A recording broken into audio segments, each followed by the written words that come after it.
বলতেছে, এরে মানুষের দল শুনে না, আমি যখন রাস্তা দিয়ে হেঁটে হেঁটে যাই, যাওয়ার পর এমনি দেখতে পেলাম বিকট একটি আওয়াজ শুরু হয়ে গেল।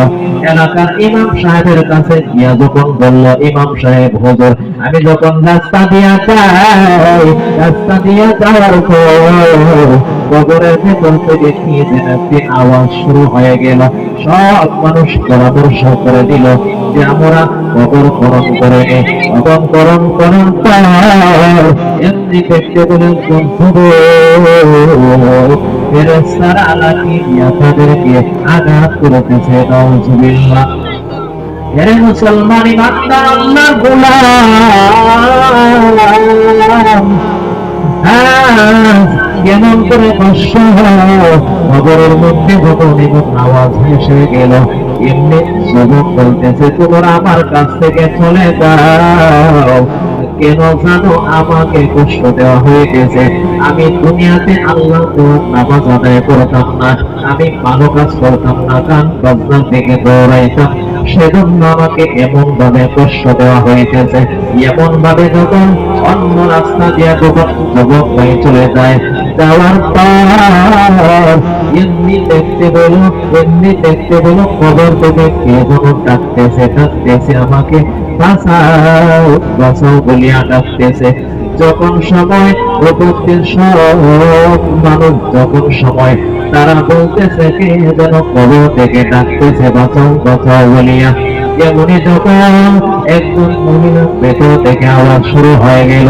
এই মহিলা বলতেছে, যখন আমাকে কাপড় দিয়া দাও, ওই কাপড় পরিধান করে আমি ঘর পর্যন্ত পৌঁছে যাব, কারণ আমার শরীরের মধ্যে কাপড় নাই। এলাকার সব মানুষ যখন বলতেছে, কানের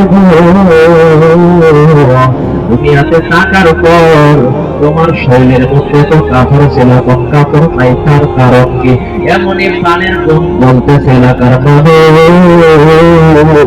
আমি দুনিয়াতে থাকাকালীন আমি আমার শরীর যুবকদেরকে দেখাইতাম, সেজন্য আল্লাহ পাকের হুকুমে খবরের মধ্যে আমাকে শাস্তি দেওয়া হয়। এলাকার মানুষ বলতেছে, প্রাণের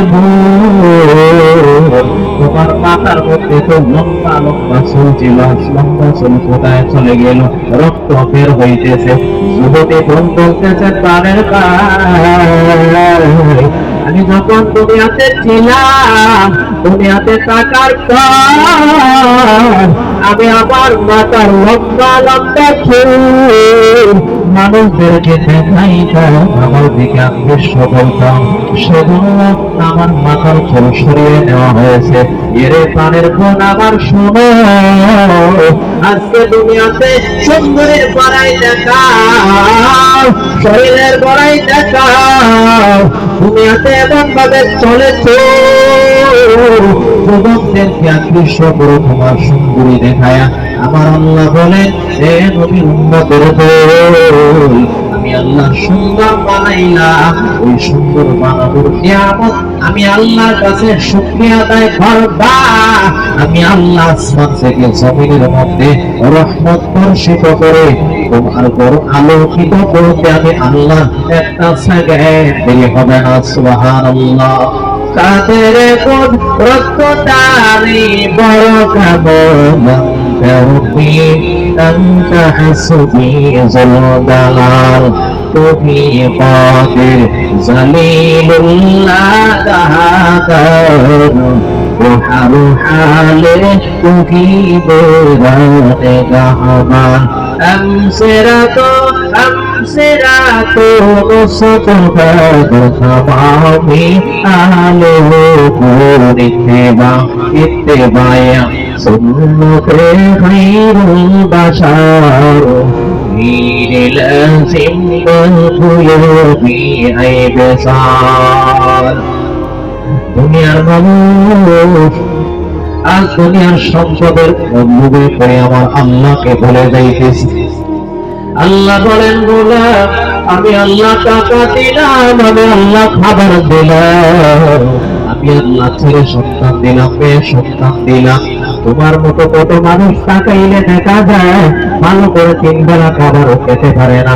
সমাজে এমন মানুষ আছে, নানায় আওয়াজ দিয়া বলে, এরে নবীর উম্মতের দরদ মাথায় বিষ্ণু বাবা, এরে নবীর উম্মতের দোল একটু চিন্তা করিয়া দেখ, দুটা চোখ বন্ধ করে দিবা, দুটা চোখ বন্ধ করে দেওয়ার পর তোমার আপন কেহ বুঝে পাইবা না।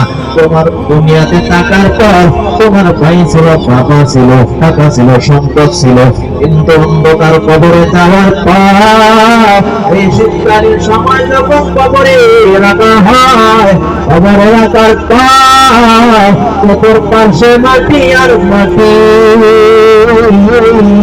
ওই মাটি যখন চাপিবে পায় একদিকের হার অন্যদিকে চলে যাইবে। আজ দুনিয়ার পাগল, সম্পদের পাগল, থাকার পাগল, দুনিয়াতে এমন ভাবে চলে হে আল্লাহর কাছে বলো, আল্লাহ আমার চাইতে গুনাহগার মনে হয় এলাকার মধ্যে আর কেউ নাই। এমন ভাবে যখন তাওবা নিয়তে আমার আল্লাহর কাছে চাইবা, মৃত্যুর আগ মুহূর্ত পর্যন্ত যদি আমার আল্লাহর কাছে চাই, আল্লাহ বলেন নবী আপনি জানাইয়া দাও ওই সমস্ত মানুষের মতো চোখের পানি গালে আসছে দেরি, আমি আল্লাহ তাদের জিন্দেগির পিছনের সমস্ত গুনাহ ক্ষমা করতে দেরি না। সুবহানাল্লাহ। ইয়া ইলাহি মুঝসে মুঝে তেরে প্রেম ताकि देखो मुझ में तुझको एक नजर, या इलाही तू मेरा रहीम है, या इलाही तू मेरा करीम है।